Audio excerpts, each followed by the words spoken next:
Praise the Lord. ஆண்டவருக்கு மகிமை உண்டாகட்டும். ஆசீர்வாதமான வேலைக்காக கர்த்தருக்கு நன்றி சொல்லுகிறேன்.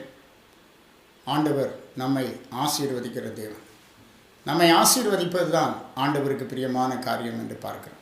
இந்த காலை வேளையில் நம்முடைய சிந்தனைக்காக உபாகமம் புத்தகம் 1 அதிகாரம் 30வது வசனம். உங்களுக்கு முன் செல்லும் உங்கள் தேவனாகிய கர்த்தர் தாமே எகிப்தில் உங்களோடு இருந்து உங்கள் கண்களுக்கு முன்பாக செய்த எல்லாவற்றைப் போலவும் வனாந்தரத்திலே செய்து வந்தது போலவும் உங்களுக்காக யுத்தம் பண்ணுவார். நமக்காக யுத்தம் பண்ணுகிற ஒரு தேவனை நாம் சேவிக்கிறோம். யுத்தம் பண்ணுகிறார் என்று சொன்னால் என்ன? நம்முடைய எல்லா பிரச்சனைகளுக்கும் அவர்தான் முன்னிட்டு நிற்கிறார். தீங்கின் காலத்திலும் நெருக்கத்தின் காலத்திலும் உனக்காக நான் சத்ருவுக்கு எதிர்படுவேன் என்று ஆண்டவர் சொல்லுகிறார். ஐயோ, சத்ரு என்ன செய்வான், நான் எதிர்பட்டு என்ன சொல்ல போகிறேன், என்ன பண்ண போகிறேன் என்று நாம் அஞ்ச தேவையில்லை. அவர் நமக்காக யுத்தம் பண்ணுகிற தேவனாக இருக்கிறார். ஆகவே இந்த தேவனுடைய கரங்களில் நம்முடைய பிரச்சனைகளை கொடுக்க வேண்டும்.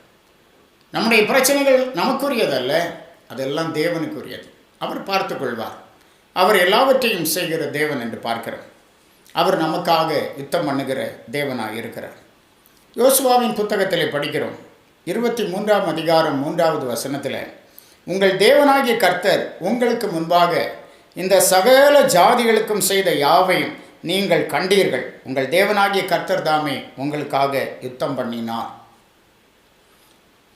மோசையின் காலத்தில் இருந்தாலும் சரி, யோசுவா இஸ்ரவேல் ஜனங்களை நடத்தின காலத்தில் இருந்தாலும் சரி, ஜனங்களை நடத்தின தலைவர்கள் எல்லோரும் கர்த்தரை தான் நம்பி நடத்தினார்கள். சுயமாக அவர்கள் நடத்தவில்லை. மோசையும் யோசுவாவும் சொல்லுகிறார்கள், கர்த்தர் உங்களுக்காக யுத்தம் பண்ணுவார், கர்த்தர் உங்களுக்காக யுத்தம் பண்ணினார் என்று. யாத்திராகமம் 14ஆம் அதிகாரம் 14ஆம் வசனத்திலே மோசை சொல்லுகிறார், கர்த்தர் உங்களுக்காக யுத்தம் பண்ணுவார், நீங்கள் சும்மா இருப்பீர்கள். இப்போ தேவ பிள்ளைகளுடைய வேலை என்ன? சும்மா இருக்கிறது.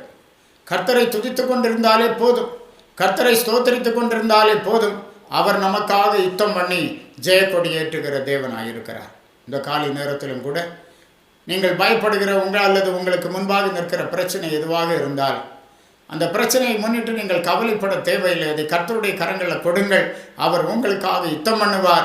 நீங்கள் ஸ்தோத்திரம் பண்ணிக்கொண்டே இருங்கள். கர்த்தர் எல்லாவற்றையும் பார்த்து கொள்ளுகிற தேவனாக இருக்கிறார்.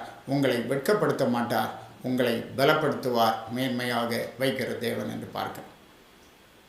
ஆகவே நாம் எப்போதும் கர்த்தரை சார்ந்திருக்க வேண்டும்.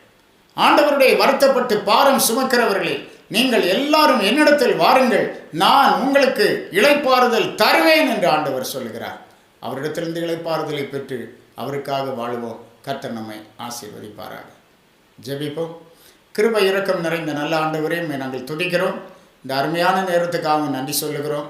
உம்முடைய அன்பிலே ஆண்டவரே ஸ்தோத்திரம். ஒவ்வொரு நாளும் நாங்கள் காக்கப்பட கிருபை தார். ஆண்டவரே, உம்முடைய பிள்ளைகளுடைய பிரச்சனைகள் எல்லாவற்றையும் நீர் மேற்போட்டு விசாரிக்கிற தேவனாக இருக்கிறீர். ஆண்டவரே, நாங்கள் அல்ல ஆண்டவரே, நீரே விசாரிக்கிறீர். நீங்கள் சும்மா இருப்பீர்கள் என்று சொல்லப்பட்டபடி இந்த நாட்களில் இவர்கள் கர்த்தரை துதித்து கொண்டே இருக்கும்போது நீர் இவர்களுக்காக ஆண்டவரே ஜெய கிறிஸ்துவாக ஜெயக்கொடி ஏற்றுக்கிற ஆண்டவராக இருக்கிறீர். நன்றி சொல்லுகிறோம். ஒவ்வொருவரையும் பலப்படுத்தும். இந்த நாளில் உம்முடைய பிள்ளைகள் சந்தோஷத்தோடு சமாதானத்தோடு காணப்படும்படி தேவாவியானவர் இரக்கம் செய், ஆசீர்வதி. இயேசு மூலம் கேட்கிறோம் பிதாவே. ஆமென். ஆமென். God bless you.